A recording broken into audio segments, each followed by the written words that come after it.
ஐயோ, உங்க சோர்சஸ் நாங்க தெரிஞ்சு வச்சுக்கணும்.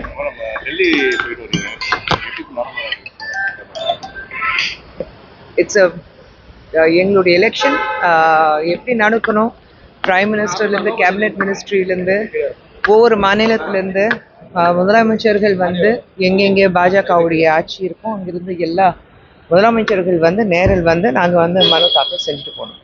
மோடி அவர்கள் வராங்க, மோடி வராங்க. இப்போ இந்திய கூட்டணி இருக்கிற தலைவர்கள் எல்லாம் மேடையேற்ற சொல்லுவாங்க. மேலும் என்ன கட்சிகள் வந்தா தெரியும் உங்களுக்கு. என்டிஏ தானே. இப்போதானே நேற்று காலையிலேருந்து 10:30 மணிலேருந்து நைட் 10:30 வரைக்கும் மீட்டிங் போயிருக்கு எங்களுக்கு.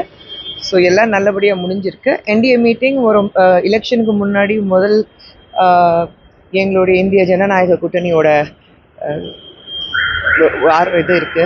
கரூர் சம்பவம் விஷயமா நேற்று விஜய் வந்து விசாரணைக்கு போயிருக்காரு.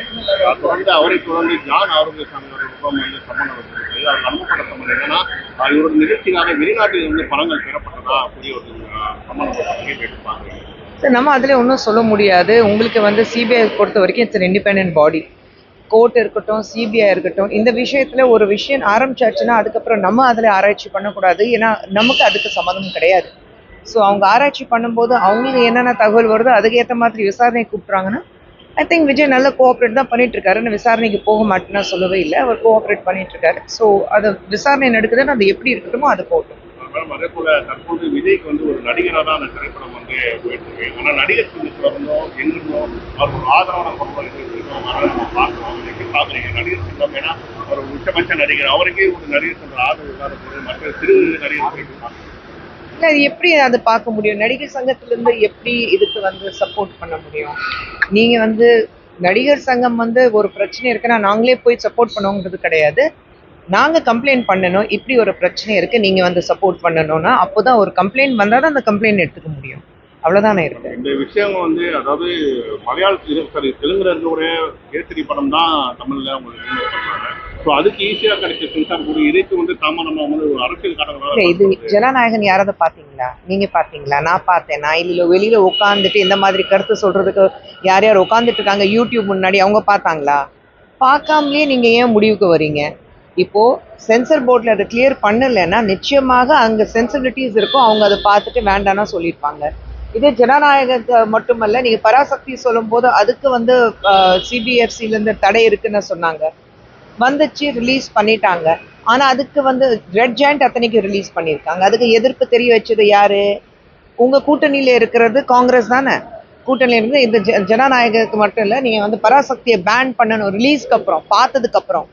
இந்த மாதிரி படம் பார்க்காமையே ஒரு முன்னாடியே உட்காந்துட்டு நானும் கேமரா முன்னாடி நின்றுட்டு பேசுவேன், கருத்து சொல்கிறவங்களாம் இப்போல்லாம் எல்லா இடத்துல காளான் வளரும் பாருங்கள், ஒரு மழை வந்தோடனே அந்த மாதிரி எல்லா இடத்துல வளர ஆரம்பிச்சிட்டாங்க.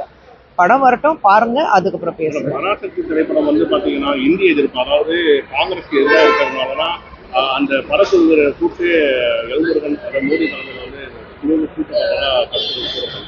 அதான் எல்லாருடைய கருத்துக்கு சொல்றதுக்கு அதுக்கு பதில் கொடுக்கறதுக்கு நான் உங்க முன்னாடி நிக்கல.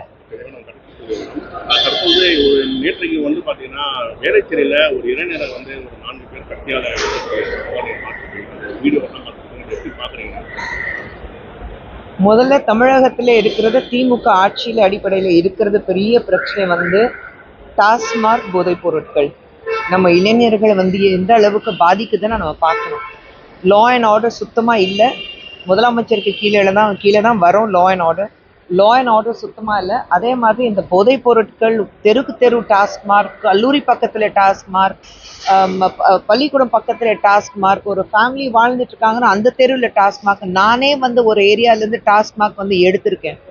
ஸோ இந்த மாதிரி இருக்கும்போது நிச்சயமாக வந்து இதுக்கு பதில் வந்து முதலமைச்சர் அவர்கள் தான் சொல்லணும். ஏன்னா எலெக்ஷன் வேற வரப்போகுது.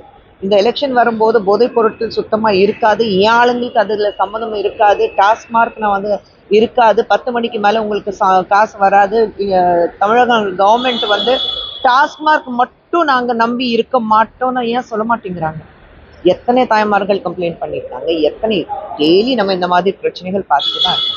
இதுக்கு முதலமைச்சர் தான் பதில் சொல்லுவாங்க. மகளிருக்கு ஆல்ரெடி திமுக வந்து 1000 ரூபாய் வந்து மாதம் கொடுத்துருக்கு. எப்போலேருந்து?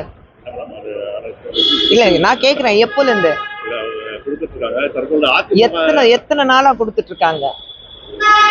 மேடம் அவங்க தகுதி வாரியா மீண்டும் அதை வந்து போன தேர்தலே ஆரம்பிச்சாங்க, சொன்னாங்க 6 மாசம் கொடுத்தாங்க, நிறுத்திட்டாங்க.